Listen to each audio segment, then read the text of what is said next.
The Toronto Raptors have won 2 in a row as they take the second leg of the 2-game homestand against the Charlotte Hornets. Norm Powell, terrific in this one, season high 24 points. Kyle Lowry with the big shot late. 116-113 the score. The Raptors record improves to 4-8 on the season. Hello everyone and welcome to Raptors Nightcap. Randy Urban alongside Leo Rautins, Sherman Hamilton, and Paul Jones. Guys, you catch the shout out tonight from you pay attention to the wrong things, man. Sorry, I must have been on the wrong station or wrong channel. Wait, were they talking about you? Yeah, Urban Cowboy. Oh, I thought there was a movie there. I thought we were talking about some movie. I didn't catch it. You were noticeably silent. I thought what happened to us, Leo? We were so good. Good. So no, long. That's a good career move by Leo right there. Yeah. I don't know. I was somebody referred to me as a slow big man a while ago, and I've never recovered from that.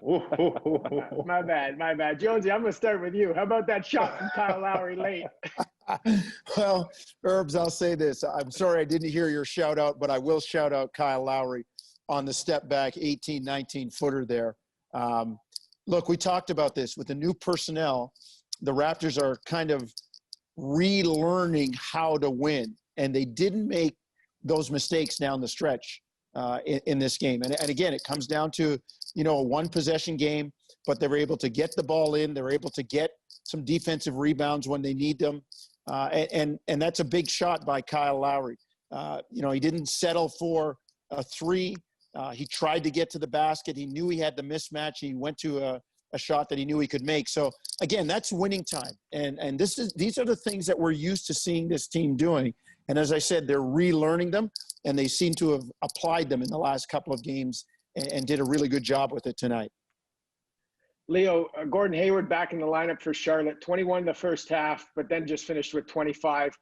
How were the Raptors able to slow him down in the second half?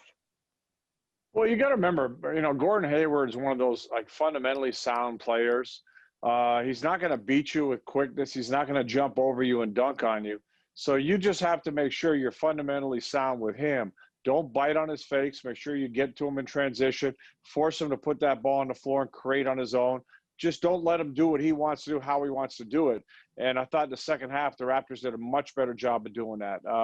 Again, he's a talented player, but he's not a dominant player. And as long as you realize that, hey, with the look at some of the athletes the Raptors have on the floor or the potential matchups that can guard them, they can definitely use that to their advantage. Sherm, I'll go to you. Norm, better game from him tonight, coming in, averaging only 11 points per game, season high 24, 6 threes. What's going to be key for him to keep being that consistent, reliable scorer going forward, the one that we saw a lot last season? Well, I thought Norm played a really patient game. I mean, the last matchup, I thought he got caught making decisions before the ball got to his hands. He was already in a drive mentality, and sometimes that wasn't there. He'd get a turnover. This game, I thought he relaxed and allowed the game to come to him for the most part. He was a recipient of some good looks from the three-point line that all he had to do was space the floor and get ready to shoot it. And other times when he decided to attack, I thought he did some good things, not just looking to score the basketball. And then also, I thought he was engaged defensively. I thought he helped out on the defensive side, moved his feet, and did a good job being committed on that side of the floor. So I just thought that Norm needed to just take a breath, just calm down a little bit, and just start to see the game unfold in front of him. And when he started to do that, I thought that he really had a good flow in this game. And naturally, the type of point guards the Raptors have in Kyle Lowry and Fred VanVleet, they're going to find that guy who's playing well. They're going to give him opportunities to continue to make plays. So I just thought he was excellent in terms of his decision-making and his patience in terms of his time to attack in the game. Oh, sorry, guys. I don't know if you can hear that. I just had an ad just pop up on my app here. Gotta watch what you're watching. 6 of 9 from downtown. Can he be a 40% three-point shooter all season long? Does he have the fundamentals for that? Yeah, he does. And as Sherm said, I thought he took good shots tonight. I thought the Raptors, after a shaky start early, did a good job when they brought the bench in. They brought Boucher in. They brought Powell in. They got some good minutes from Malachi Flynn. Stanley Johnson gave them some good defense. But Norm was hunting his shot in a different way. I thought the Raptors, after, as I said, the slow start, did a good job of getting into the paint, kicking it out. We saw that tonight a lot. Drive, kick, swing, and maybe another swing. And Norm was on the back end of those. And he knew the ball was coming to him, had good shot preparation, shot with conviction. And look, I give him credit. He knows what it feels like. And then he didn't just hang around the three-point line, Randy.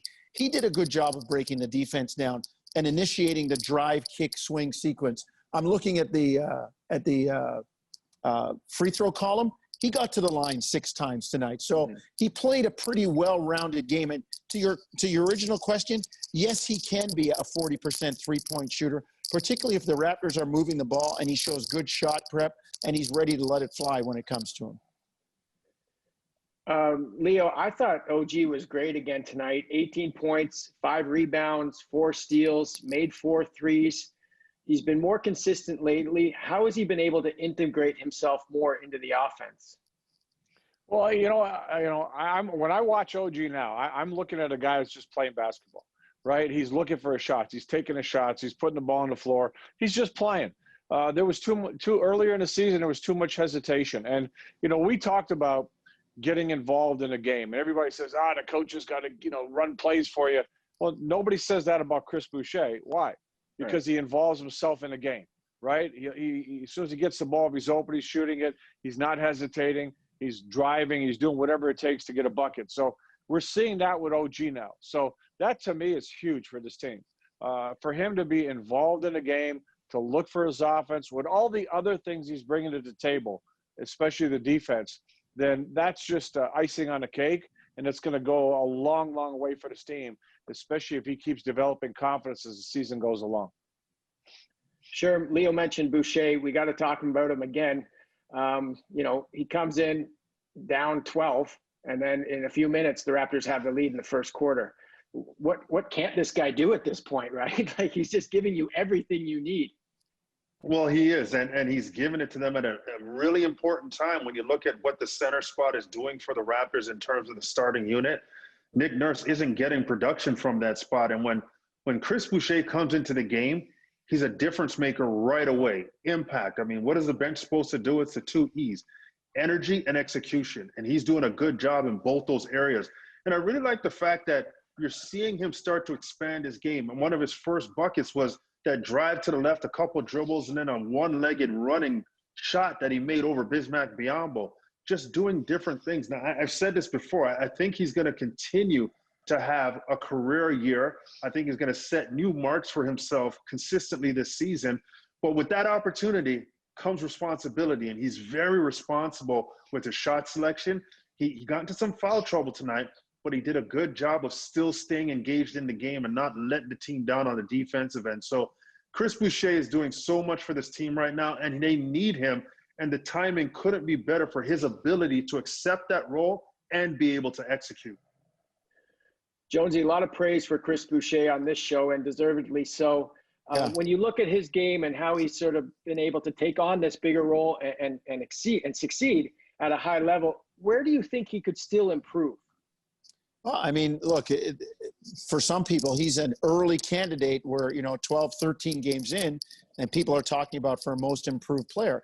I think the improvement comes in the consistency, and we're seeing that to know that I'm going to be one of the guys that Nick Nurse can count on to, block shots on the defensive end, to rebound, to be a hard roller, to be a guy that does not stop the offense, to be a guy that scores when he has his opportunities. I think all those things can continue to grow, staying out of foul trouble, but doing it night in, night out, and being consistent. Let's face it, good teams, you know what you're going to get from your best players. You know what you're going to get from Kyle. You know what you're going to get from Fred. You know what you're going to get from Pascal. You want to be one of those guys that the coach can count on for consistency. So I like everything he's doing. I like the level at which he's doing it. I think it's a matter of doing it all the time now, and we're starting to see that from Chris. Leo, this was part of their first regular season 2-game series. This is something that the league is doing to cut down on travel. And what do you make of that? Do you like it? Obviously, the Raptors fared well, taking both games from Charlotte. Yeah, I mean, okay, when you're on the road, I think it's I like it when you're on the road. You kind of stay in one spot, and it's good for you to kind of just get things together and be comfortable as opposed to just hopping from one on the plane after every game. At home, it's a little different, but you get a pretty good idea who you're playing against. You get to fix it. Whatever you didn't like, you get right back on the saddle and play. So it's almost like a mini little playoff. So Yeah. I like it. I think it's good. It's good. It brings a lot of intensity, right? Because everybody's got whatever happened on their minds from the last game. So I think sometimes that can leave a real good taste or a real bad taste, and either way, you want more of it or get rid of it. So I think it's good for the game. Sure, just about a minute left to go on the show. Let's talk about the next game against Dallas. Doncic comes in, obviously MVP type player. How do you slow a kid like him down? It's tough. He's big. He's strong. He's got amazing vision. He can score. I mean, there's nothing that he can't really do. He can rebound as well.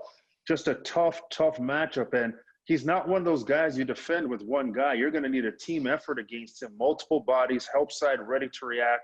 And it's so tough to defend a guy who can pass the ball that well with that size. He can see over the defense and make plays. So he's just a difficult matchup altogether. And Porzingis is back in the lineup. I don't know if he'll play against the Raptors, but he played in their last game. So this is a tough Dallas team that's getting some good production outside of Doncic as well. So it's going to be a real interesting matchup. But Luka Doncic himself is an amazing talent. I mean, this guy's going to be in the MVP conversation for years to come.